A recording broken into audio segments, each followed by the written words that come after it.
순사건 6부 시간입니다. 역사학자 주철희 박사님 그리고 순천 YMCA 김석 사무총장 두 분 모셨습니다. 안녕하세요. 네, 안녕하십니까. 안녕하십니까. 야, 지난주에 4.3 얘기하면서 뜨거웠게 쭉 이 얘기를 했는데 결국 좀 정리하면 이승만이 대통령 되고 우호 세력인 세 가지 세력부터 배척을 당하면서 정치적 위기에 처하게 되고 그러면서 이것을 타개하는 하나의 탈출구로서 제주가 떠올랐고 그래서 10월 11일 날 제주에 제주 경비사령부를 세우면서 거기를 이제 관리를 군에다 맡겼고 그 관리를 맡은 오여단장의 김상경 여단장이 파견되고 그 오여단의 소속 부대가 아까 제주 9연대 여수의 14연대 또 광사연대 예.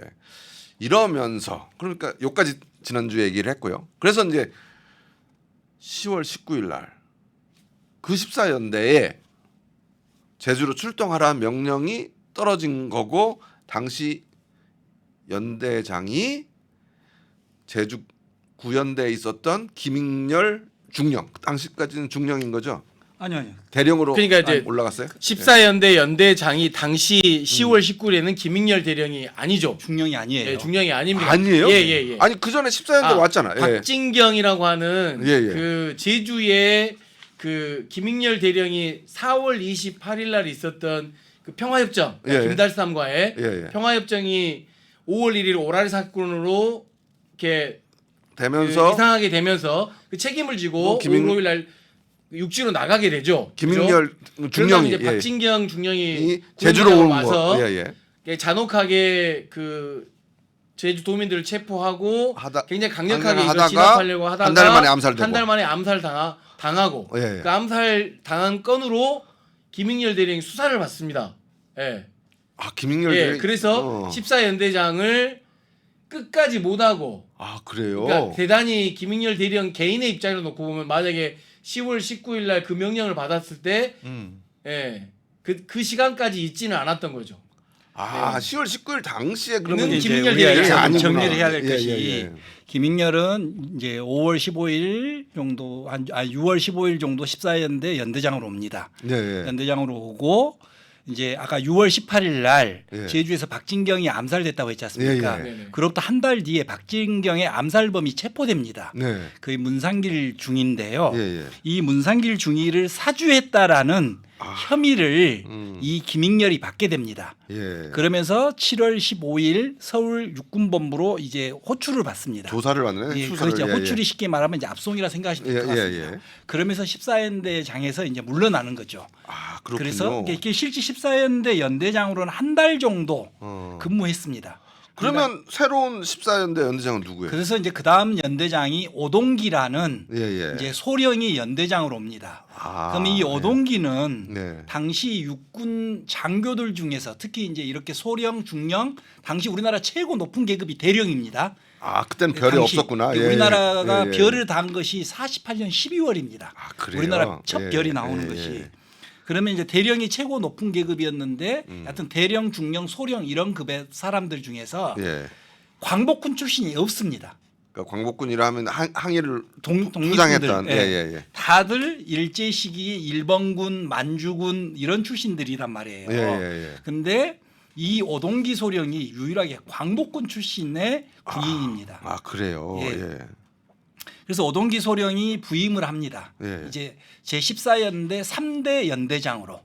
예. 3대. 근데 이 오동기 세 번째 연대장. 세 번째 연대장으로. 예. 근데 이 오동기 소령이 9월 말쯤에 네. 이 여순이 터지기 전 9월 말쯤에 이제 우리 역사에서 말하는 혁명의용군 사건이라는 거 있습니다. 그것도 뭡니까? 예, 그러니까 그게 좀 복잡해서 우선 예. 이 혁명의용군 사건에 연루돼 가지고 예. 이 이제 오동기 소령이 또 서울로 육군본부로 압송이 됩니다. 야 이때 뭐 복잡하네요. 그렇죠. 예. 그리고 이제 그 다음 연대장으로 온 사람이 박승훈이라는 중령이 연대장으로 옵니다. 아 그래요. 그러면 그러니까 이 10월 인물이 19일 전에 이 박승훈 인물이 이제 10월 한 5일 중령. 정도 경에 예. 여수 14연대장으로 옵니다. 예. 근데 이 인물을 좀 주목해 볼 필요가 있습니다. 이 10월 19일에 이 사람이 연대장이네요. 예, 예. 그렇죠. 그러면 조금 전에 아까 제가 우리 김익렬 중령을 설명할 때 1921년생이라 했잖아요. 네네. 27, 28. 예, 예. 근데 이 박승우는 나이가 몇 살이냐면 예. 60살이에요. 아. 오. 그러니까 다시 말하면 우리나라 사람 중에서 예, 예. 일본군에서 가장 높은 계급을 달았던 사람이에요. 아, 그러니까 그리고 이 사람은 만주군에서 대자를 또 했던 사람이에요. 이게 그래요? 군 경력이 엄청 많은 사람이에요. 이게 이 사람이 만주에서 했던 일이 뭐냐면 우리 독립군을 토벌한 일을 앞장섰던 사람이에요. 그렇죠. 일본 군 네, 출신이니까. 박승훈이. 그러니까 실제 조선인 중에서 당시 대한민국 조선인 중에서 가장 전투 경험이 많은 사람을 박승훈이라고 보시면 돼요. 아, 그렇게 그래서 그렇겠네요. 예, 예. 예, 그래서 박승훈을 14연대장으로 내려 보냈다라는 것은 네. 이미 제주도 토벌까지 다 염두한 상태에서 전문가를 보낸 거네. 네, 예. 박승훈을 연대장으로 내려 보낸 겁니다. 네. 그래서 박승훈이가 연대장이었던 이제 그 시점에 1948년 10월 19일 예. 14연대 군인들이 출동 명령을 받았고 예. 14일 저녁에 이제 우리는 제주도로 갈 수 없다. 예. 제주의 애국인민을 무참히 학살할 수 없다. 이런 것을 내걸고 이제 봉기하게 된 거죠. 네. 예. 그럼 이제 드디어 여순 사건으로 들어갑니다. 네. 예. 이제 박승훈 중령이 부임해 왔을 때 이미 어느 정도 예상은 됐었다. 그렇죠. 그 제주를 토벌하거나 예상했었고 할 그래서 때. 여수 시내에서는 이미 10월 15일, 10월 16일 이렇게 애행 연습이 이루어졌어요. 시가죠. 애행 연습이. 예. 이게 제주 시내를 토벌한다는 애행 연습이 이미 이제 이루어지고 있었던 거예요. 그러면 여기서 14연대에 군인은 몇 명 정도 있습니까? 이게 당시 우리나라 일개 연대의 정원은 2,781명입니다. 아, 예. 일개 연대 정원은 2,700여 명. 예. 예. 근데 당시는 지금과 같은 징병제 제도가 아니에요. 모병제란 말입니다. 아. 모병제. 그러니까 내가 군대 가고 싶으면 간단 말이에요. 예, 예, 예. 근데 군대 가고 싶은 사람들이 다 왜 군대를 가냐? 돈이 없어서 그러겠죠. 먹고 당시 살기 먹고 위해서 살기 하는 거죠. 힘들었던 거란 말이에요. 근데 부대를 실제 군대 가서 봐보니까 그렇게 먹고 살지 안 돼요. 환경이. 예, 예. 그러니까 다시 또 나와버리고 그럽니다. 네. 그래서 1년대부터 15연대까지 당시 우리나라가 15개 연대가 있었는데 네네. 이 2,781명을 채운 연대가 거의 없습니다. 모병제였기 때문에 징병제가 아니기 때문에. 네. 그래서 실제 14연대가 정확하게 네. 1948년 10월 19일 그 시점에 네. 몇 명인가 명부가 존재하지 않습니다. 아, 그래요? 그렇지만 이제 대략적으로 예측해 보면 한 2,000명 정도. 최대 2,700명. 예, 예. 그보다 적으면 한 2,500명 정도의 예, 예. 이제 부대원을 거느리고 있었다. 네. 그러면 14연대가 관할한 지역은 여수, 순천, 광양, 구례, 공, 보성이었어요. 네. 그래서 이 사람 14연 연대는 14연대 있지만 네. 순천에도 한 개 연대가 또 파견돼 있었어요. 네. 순천에 굉장히 주요 시설이 많잖아요. 네. 그런 것들을 관리하기 위해서 또 파견됐고 네. 이런 식으로 파견됐기 때문에 14연대 내에 실지 네. 당시 봉기가 일어났을 때는 그 본부 부대 내에는 여수, 순천, 광양을 다 관할하는 연락이 있었다는 거죠. 있었는데 그 부대 내에는 실질적으로 한 2천여 명 정도 존재했을 거라 이렇게 보고 있는 거죠. 순천이나 다른데 예. 주둔하고 있는 다른 병사들이 있으니까. 예. 예. 그럼 한 2천여 명. 그러면 이제 10월 19일 날 제주도로 출동하라 명령이 내려졌어요. 그 후에 어떤 일이 벌어집니까? 그래서 이제 10월 19일 날 명령을 하달받고 네. 이제 이제 하달하기 위해서는 이제 어쨌든 많은 것을 선적해야 되고 배에 그래서 네. 오전부터 선적 작업이 이루어집니다. 예, 부대가 이동하려면 예, 예, 예. 이렇게 하고 있던 그 과정에 10월 19일 밤 8시 정도에 네. 14연대 군인들이 이제 봉기를 하게 되죠. 그래서 이 봉기를 해서 14연대가 지금 현재 여수 신월동이거든요. 신월리거든요. 예, 예. 그러니까 굉장히 넓은 부대입니다. 이게 규모적으로 토지 규모적으로 보면 당시 연대 중에서 가장 큰 규모입니다. 부대 크기가 면적 예, 규모로 면적에 보면. 예, 예. 그래서 이 부대를 장악하는 데까지는 한 3시간 이상 정도 걸립니다. 그러니까 반란 예, 봉기를 해서 봉기했다. 봉기를 했는데 이 부대원들이 안 따라주면 안 될 거 아니에요. 예, 예. 그러니까 부대원들을 선동시켜야 될 거 아니에요. 네. 우리가 왜 이걸 지금 이렇게 봉기했는가를. 그래서 봉기했는가까지를 부대원들한테 안기고 부대를 전체 장악하는 때까지 걸리는 것이 그로부터 한 4시간. 그래서 네. 그 다음 새벽에서 이제 거의 부대를 다 장악하게 됩니다. 14연대 군인들이. 그래요. 그러면 봉기. 14년대 봉기군들이 네. 네. 14년대 봉기군들 예. 누가 처음에 시작한 거예요? 그래서 이 봉기의 핵심은 이제 많은 자료에 보시면 네. 지창수 상사다. 네, 지창수 상사. 그래 지창수 상사가 연병장에서 연설을 했다. 네. 이런데 이건 다 사실이 아닙니다. 저 다큐멘터리 좀 봤는데 지창수 상사 그건 사실이 아니고요. 네, 심지어 나오죠. 뭐 공영방송 그날에서도 예, 그 예. 사실을 왜곡하는 걸 나와서 그때 난리가 난 적이 있습니다. 네. 그래요. 예. 그래서 14연대 실지 봉기를 주도했던 세력의 가장 핵심 세력은 세 명의 중입니다. 아 그래요? 그래서 김지회, 홍순석, 홍순석. 또 하나? 아무튼 세 명의 중위가 예. 있습니다. 예, 예. 이름이 한 사람 예, 되면 예, 예. 이 세 명의 중위가요 예. 가장 핵심적인 역할을 합니다. 예. 그래서 이제 여기에 이 세 명 중에서 가장 이제 앞장섰던 사람은 김지혜 중위고요. 네. 그래서 김지혜 중위를 이 세 명이 주도를 했고 그럼 이 세 명은 어떤 공통점이 있습니까? 공통점이 있습니다. 예, 이것도 또 굉장히 이제 말이 길어지는데 네. 대한민국 현대사를 전공하고 그다음에 군과 관련된 내용들을 보기 위해서는요. 네. 뭘 인식하지 않으면 안 되냐면 당시 우리가 지금 막 육군사관학교 예, 예, 예. 당시 이제 이거 국방경비사관학교거든요. 네, 네. 국방경비사관학교 3기생들을 보지 않으면 안 됩니다. 예. 우리 해방 전후에서 군대 내의 모든 일은 이 국방경비대 3기생들이 주도합니다. 그럼 국방경비사관은 결국은 군인을 만드는 장교를 만드는 데죠. 예, 예. 그러면 그게 45년부터 생겼어요? 46년. 46년. 예. 예. 그럼 46년, 47년, 48년. 예. 그러면 48년에 이 사람들이 3기예요? 이게 3기였으니까 46년 말에 이제 졸업을 했겠죠. 그리고 예. 군에 들어왔겠죠. 네. 예, 이제 장교가 됐겠죠. 예. 예. 그래서 이 들어왔던 이 국방경비대 3기 출신들입니다. 다 이들이. 예, 예. 3기들. 그리고 아까 제주에서 박진경을 암살한 사람이 문상길 중이라고 했잖아요. 그렇죠. 예. 여기도 바로 그것도 3기생입니다. 3기생입니다. 아. 전부 근데 이것이 예. 굉장히 여기에 이제 왜 3기생들이 그러면 예. 그런 해방 정국에서 군대에서 굉장한 일들을 해내는가? 예. 왜? 이게 왜인가? 이 사람들이 국방경비대 3기 교육을 받을 때 예. 육사 생도대장이 굉장히 중요한 사람입니다.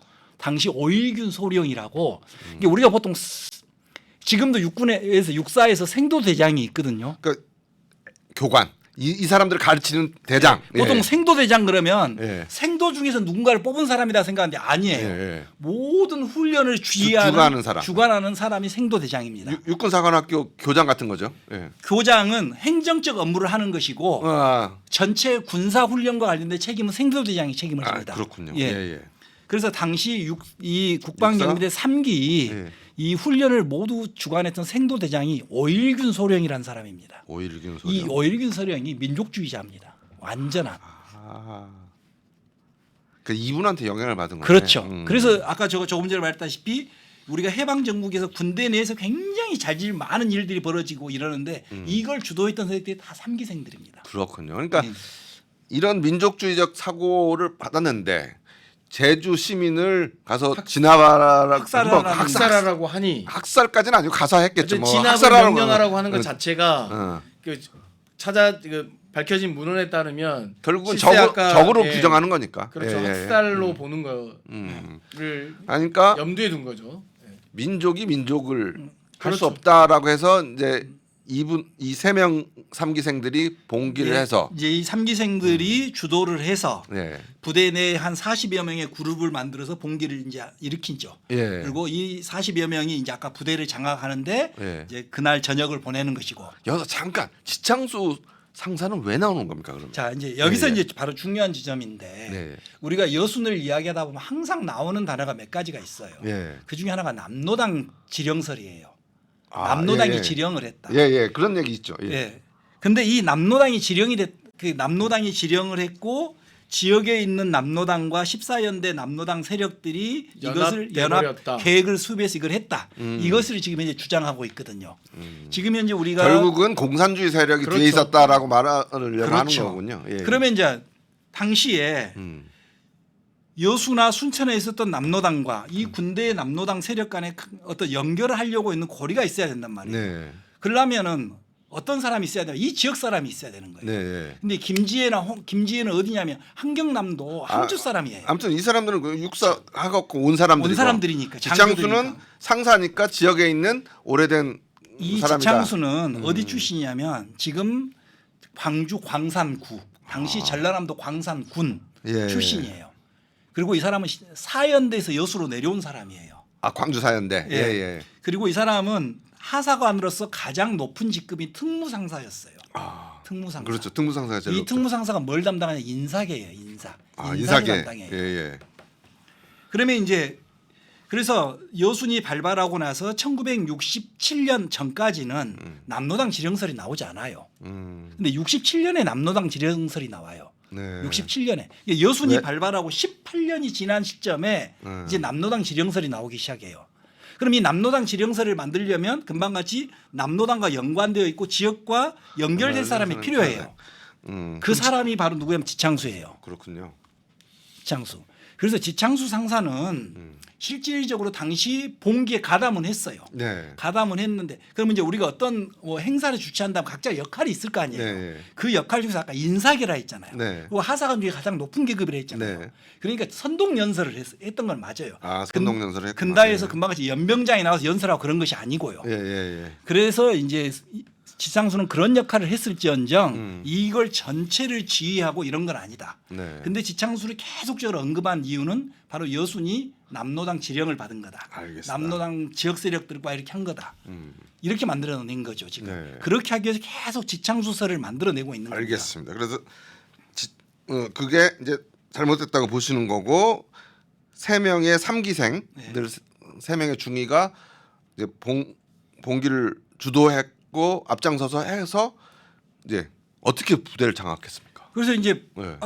부대원들을 선동해야 될 거 아니에요. 그럼 예. 부대원들을 선동하기 위해서는 부대원들의 가장 아픈 것을 건드려줘야 될 거 아니에요. 네. 그러면 당시 아까 조금 전에 말했던 국방경비대는 네. 경찰의 예비대대적 성격을 갖고 있었어요. 예, 그렇게 말씀하시죠. 예. 지난 그러면 시간에. 경찰은 이 국방경비대를 굉장히 업신여겼어요. 예. 자기 밑에 있는 조직으로 보는 것이고. 근데 일제 시기에 군인이 훨씬 더 높았잖아요. 그렇죠. 그러니까 또 군인들은 그런 마음이 없었던 것이고. 예. 그래서 실질적으로 이 군과 경찰 간에는 굉장히 오랫동안 마찰이 있었어요. 갈등이 갈등이 아니라 아예 마찰이 존재했어요. 예. 그래서 47년에 영암에서도 사건이 터지고 여순이 발발하기 한 달 전에 네. 14연대 군인들 중에서 구례 출신들이 휴가를 가요. 구례로. 예. 근데 거기서 또 경찰들한테 얻어 터져요. 그래요? 그러니까 14연대 군인들이 싹 몰려가려고 해요. 네. 그걸 겨우 막아요. 예. 그런 식으로 굉장히 충돌이 많았는데 그렇네요. 이 예. 충돌이 있을 때마다 항상 손해를 본 쪽은 어디냐면 군이죠. 국방경비대 쪽이에요. 왜요? 당시는 우리나라가 경찰 국가였어요. 아, 경찰이 훨씬 더 힘이 셌구나. 그렇죠. 미군정에 예. 등을업은 경찰 국가였기 때문에 네네. 이 경찰의 힘을 이 군대가 어떻게 할 수가 없어요. 그렇죠. 그리고 사실은 경찰은 일제 시대 때부터 계속 시민들하고 있었던 거고 네. 국군은 뭐 없었던 대한민국의 국군은 없었던 거고 그러니까 그게 징병할 정도로 네. 어쨌든 건국에 필요한 사람들은 네. 군인으로 오세요라고 해서 모집된 네. 인원들이다 보니까 그래서 이제 14연대에 봉기를 했던 세력들은 방금 이렇게끔 첫 번째 경찰과 군의 갈등, 네. 경찰이 쳐들어온다, 경찰이 우리 전부 죽이려 그런다.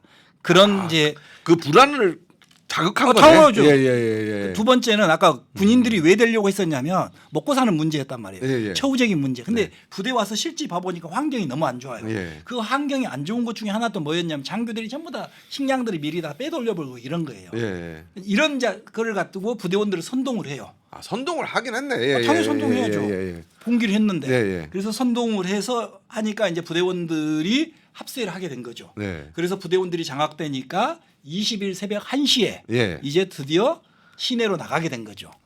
이때 그러면 이 당시 연대장 박승훈 중령이 있잖아요. 박승훈 연대장하고 예. 당시 이제는 부연대장이었던 이익원 연대장은 부연대장은 뭘 하고 있었냐면 예. 아까 제주도를 가기 위해서 선적 작업을 하고 있다 했잖아요. 예. 제주도를 가기 위해서 그 선적 작업이 어디서 이루어지냐면 지금 여수 박람회가 열렸던 신항에서 이루어져요. 예. 신항에서 거기서 그 선적 작업을 전부 하고 있었던 거예요. 예. 부대 내에서. 굉장히 먼 거리네요. 그렇죠. 먼 거리였죠. 신월동에서 선적자가 하고 있는 사이에 네. 이 세 명의 중위 세 명은 본대 부대 내에서. 부대 내에서 지금 봉기를 했고. 봉기를 했던 것이고. 예. 그런데 결국 봉기를 해서 부대를 장악하려면 연대장하고 부연대장을 무력화시켜야 최종 장악을 하잖아요. 여기가 부대 내에 없었잖아. 밖에 있었잖아요. 지금 예, 예. 이 사람들은. 근데 그럼 거기 놔두고 이 부대는 이제 장악을 한 거네. 그렇죠. 그래서 예. 이제 부대가 부대는. 장악이 된 거죠. 예, 이제. 예. 부대를 장악하고 나서 새벽 1시 정도 되면 이제 시내로 나옵니다. 네. 근데 왜 시내로 왜 가냐? 나와요 시내로? 이대로 나오는 거. 예.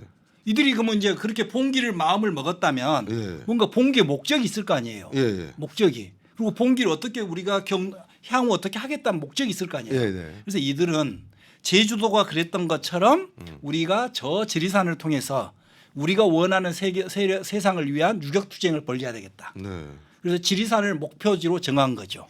그러면 지리산을 목표지로 정했다는 건 결국 빨치산하고 합류하겠다는 거 아니에요? 그때까지는 빨치산이 존재하지 않죠. 그러니까 이제 우리가 거기서도 빨치산에 대한 바로 공부가 다시 해야 되는 거예요. PD님은 빨치산, 반란, 뭐 좌익 이걸 그냥 우리가 이효순을 이야기할 때 금기어라고 하는 거를 계속 아니요. 지금 입으로. 우리나라의 빨치산은 언제 탄생한 거냐면요. 예, 예. 대한민국 현대사의 빨치산은 1948년 10월 22일이에요. 여순이 여순. 첫 빨치산입니다. 예. 그렇군요. 예. 그래서 이들은 이제 이 봉기를 하고 나서 지리산을 통해서 자기들 세상을 원한 유격 투쟁을 원했어요. 네. 근데 아까도 말했다시피 실제 이 봉기를 할 때 상황을 정확히 이해한 사람 많지가 않아요. 네. 그리고 이제 부대원들을 선동했단 말이에요. 네, 그렇죠. 그다음 순천까지 올라와요. 네. 그다음 순천까지 올라온 세력들이 한 800여 명이 돼요. 네. 근데 순천에서 멈춘단 말이에요. 순천에서 멈추게 되고 순천에서 전투가 벌어져 버려요. 순천은 이제 순천역에서 조곡동 장대다리가 네. 첫 벌어진 네. 그래 그럼 경찰과 붙어요? 그렇죠. 이제 그렇죠. 예, 예. 이 14연대가 이제 그들로 말한 반란이 일어났다 그러니까 네. 여수까지는 내려올 수 없을 것이고 예, 예. 순천을 막으려고 이제 인근에 있는 모든 경찰들을 순천에다가 파견을 시켜요. 네. 지원을 시켜요. 네. 그리고 이제 장대다리를 막은 거죠. 네. 그래서 이제 그러니까 이것만 안 막았으면 실제 순천이 어. 그렇게 크게 피해가 없었어요. 네. 근데 이제 이걸 막았으면서 전투가 벌어져 버린 거죠. 그럼 방글 수밖에 없죠. 예, 아니, 예. 예, 그래, 예, 여튼 예, 예. 그래서 이렇게 되는데 음. 그러면 여기서 이제 우리가 눈여겨봐야 될 것이 14연대 군인들은 실제 지리산으로 간 사람보다 네. 어디로 간 사람들이 더 많았냐면 벌교로 가는 사람들이 더 많았어요. 왜요? 왜 왜 그랬을까? 이제 여기서 바로 핵심이 있는 거예요. 예. 그러니까 여순을 막 겉으로만 말한 사람들이 너무 많아서 제가 그것을 고치 아픈데 왜 그러면 벌교로 가는 거냐? 예. 아까 그랬잖아요. 이걸 알고 봉기를 한 사람들은 극소수라고. 많지 않았어요. 많지 않다고. 대부분은 선동당한 거고. 선동당했죠. 그 선동에는 뭐가 있냐면 경찰로부터의 지금까지 당했던 서름이 서름. 있어요. 예, 예, 예. 그럼 그 경찰에 대한 서름을 갚아줘야 돼. 네. 그럼 경찰의 총 지휘한 데가 어디예요? 그게 벌교에 있어요? 전라남도 수부 광주예요. 예. 광주. 예, 광주. 예. 예. 그러니까 대다수는 광주로 갈 생각을 하는 거예요. 벌교를 거쳐서 강주로 가려고 그렇죠. 하는 거예요. 그래서 실질적으로 벌교를 지난 그 지점에서 훨씬 전투가 많이 벌어져요. 초기에. 네. 왜? 그 세력을 훨씬 많이 가버리거든요. 네. 그래서 이 순천까지 올라왔던 14연대들이 네. 지리산으로도 많이 빠져나가지만 실질적으로 벌교로 빠져나가서 벌교에서 네. 보성의 너릿재를 넘기 전에 거의 다 전투에서 져버려요. 네. 그 4연대 내려온 부대들에게. 예, 예. 그래서 이제 14연대들이 봉기했던 목적이 좀 우리가 정확히 이해하자. 네. 제주도 파견을 거부하면서 그들이 원했던 세상을 네. 만들기 위한 지리산을 유격 투쟁지로 삼은 거예요. 예. 그러니까 북상을 할 수밖에 없어요. 예. 그럼 북상을 하려면 아까 14연대에서 이제 이 사람들이 가면 지리산을 가려고 그러니까 해요. 핵심 세력은 지리산으로 가는데 그렇죠. 대부분의 선동대에서 끌려오는 사람은 경찰의 그 본부를 치기 위해서 광주로 가다가 벌교에서 거의 다 패해서 지고. 근데 원래 선동했던 이 3기들 중이들 이 사람들은 전부 다 지리산으로 가는 예, 거군요. 지리산으로 예, 들어갑니다. 그러니까 이제 이거를 논란과 이런 속에 어떤 좌파나 뭐 또는 뭐 빨갱이나 이렇게 호도하려고 했던 사람들의 이야기에 비해서 생각보다 계획적이지 않은 거죠. 많아요. 그러니까 지금 내가 계속 들은 네, 게 네. 그냥 상당히 우발적인 당연하죠. 그렇네요. 공족을 학살하라고 하는 것에 대한 반발심과 뭔가 그동안에 가지고 받은 있던 온갖 서름, 서름들이 그냥 폭발한 한꺼번에 거네요. 같이 일어난 거예요. 네, 알겠습니다. 그래서 여기서 라고 이제 우리가 상상할 수 좀 있죠. 예. 봐야 될 것은 14연대 군인들이 새벽 1시에 나오면서 여수에 지서를 다 불태우고 경찰을 죽였다. 다 거짓말이에요. 네, 알겠습니다. 본격적인 얘기 다음 시간에 다시 해야 되겠고요. 몰랐던 게 너무 많아서 좀 새롭게 보게 그래서 되네요. 역사 왜곡이 예. 우리가 그리고 아까 우리 스스로도 무관심한 역사 왜곡이 계속 이루어지고 있고 이렇게 주철이 박사님이나 여순에 대해서 전문적으로 연구하는 사람이 정말 정말 적습니다. 네. 아까 제가 그 수많은 역사학자들을 만나고 그분들이 써놓은 이 여순 대중화 때문에 만나서 문헌도 보고 논문도 보면 좀 송구스럽게도 해방 전후사에 있었던 이 여순 14년대 여기에서 거의 다 멈춰 있습니다. 네. 아예 언급 자체를 안 하고, 그러니까 우리 역사의 한 구멍이 이렇게 구멍이 뻥 뚫려 있는 거예요. 그리고 그래요. 최근에 일어나고 있는 이승만 뭐 기념관 만들자 뭐 하고자 하는 세력들에게 밉보이지 않기 위한 방식으로든 언급하지 않는 것으로 역사적인 것들을 지금 기술하고 있는 것이 현재 모습이기 때문에 여순 역사 왜곡은 과거에도 많이 이루어져 있지만 특별법이 제정되고 난 이후에 더 심각해지고 있다라고 하는 것을 조금 알겠습니다. 상기시키고 싶습니다. 그러니까 일단 모르잖아요. 저도 지금 네네. 많이 배우고 있는 거고 또 이 코너를 마련한 것도 사실 모르는 사람들이 좀 알았으면 하는 마음에서 한 거고 차츰차츰 더 알아가죠. 뭐 다음 주에. 오늘 말씀 감사합니다. 네, 예. 감사합니다. 네, 수고하셨습니다. 지금까지 역사학자 주철희 박사님 그리고 순천 YMCA 김석 사무총장과 함께했습니다. 여러분 감사합니다.